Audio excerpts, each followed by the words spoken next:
Hi ಇನ್ನೇನು ಸೀಮಂತ ಹತ್ರ ಬರ್ತಿರೋದ್ರಿಂದ ಮನೇಲಿ ಕೆಲಸಗಳು ಜಾಸ್ತಿಯಾಗಿ ಅಡುಗೆ ಮಾಡಲಿಕ್ಕೆ ಟೈಮ್ ಸಿಗ್ತಿಲ್ಲ. ಅದಕ್ಕೆ ಇವತ್ತು ಲೇಖ ಮನೆ ಸಾಂಬಾರು ಪಲ್ಯ ಎಲ್ಲ ಮಾಡಿಕೊಟ್ಟು ಕಳಿಸಿದ್ಲು. ನಾನು ಅದಕ್ಕೆ ಸ್ವಲ್ಪ ರೈಸ್ ಮಾಡಿಕೊಂಡು ಎಗ್ನ ಬಾಯ್ಲ್ ಮಾಡಿಕೊಂಡೆ.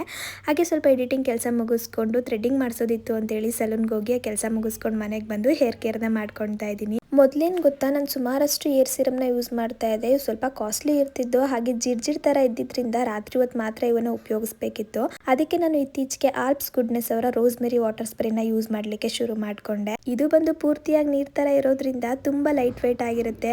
ಹಾಗೆ ನಾವು ಯಾವ ಟೈಮಲ್ಲಿ ಬೇಕಿದ್ರೂ ಇದನ್ನ ಯೂಸ್ ಮಾಡ್ಬೋದು. ಇನ್ನು ನಮ್ಮ ಸ್ಕಾಲ್ಫ್ಗಳಿಗೆ ನೀಟಾಗಿ ಅಬ್ಸರ್ವ್ ಕೂಡ ಆಗುತ್ತೆ. ಇದು ಜೊತೆಗೆ ಲೈಟ್ ವೆಯ್ಟ್ ಹಾಗೆ ನಾನ್ ಗ್ರೀಸಿ ಕೂಡ. ಹಾಗೆ ಇನ್ನೊಂದೇನು ಗೊತ್ತಾ, ನಾವಿದನ್ನ ಬಿಡದೆ 12 ವೀಕ್ಸ್ ಯೂಸ್ ಮಾಡ್ತಾ ಬಂದರೆ 16% ಹೇರ್ ಗ್ರೋತ್ ಆಗುತ್ತೆ ಅಂತ ಹೇಳಿ ಕ್ಲಿನಿಕಲಿ ಪ್ರೂವ್ ಆಗಿದೆ. ಇಂಡಿಯಾದಲ್ಲೇ ಇದೊಂದೇ rosemary water spray clinically tested ಆಗಿರೋದು. ಇನ್ನು ನಾನು ಕೂಡ ಅಷ್ಟೇ ಡೈಲಿ ಇದನ್ನ ಯೂಸ್ ಮಾಡ್ತಾ ಇದ್ದೀನಿ. ಮೊದಲು ನನಗೆ ಬೇಬಿ ಹೇರ್ಸ್ ಎಲ್ಲ ಇರ್ತಿರ್ಲಿಲ್ಲ. ಇನ್ನು ಇವಾಗ ನೋಡಿ ಎಷ್ಟು ಚೆನ್ನಾಗಿ ಬೇಬಿ ಹೇರ್ಸ್ ಬರ್ತಿದೆ ಅಂತ. ಹಾಗೆ ಬಿಫೋರ್ ಆ್ಯಂಡ್ ಆಫ್ಟರ್ ಪಿಕ್ ಕೂಡ ಇಲ್ಲಿ ಶೇರ್ ಮಾಡಿದ್ದೀನಿ, ನೋಡ್ತಿರ್ಬೋದು. ಇನ್ನು ಪ್ರಾಡಕ್ಟ್ ಬೇಕು ಅನ್ನೋಂಗಿದ್ರೆ QR ಕೋಡ್ ಮೂಲಕ ಬೈ ಮಾಡಿ. purple.com ಅಲ್ಲಿ ಕೂಡ ಸಿಗುತ್ತೆ.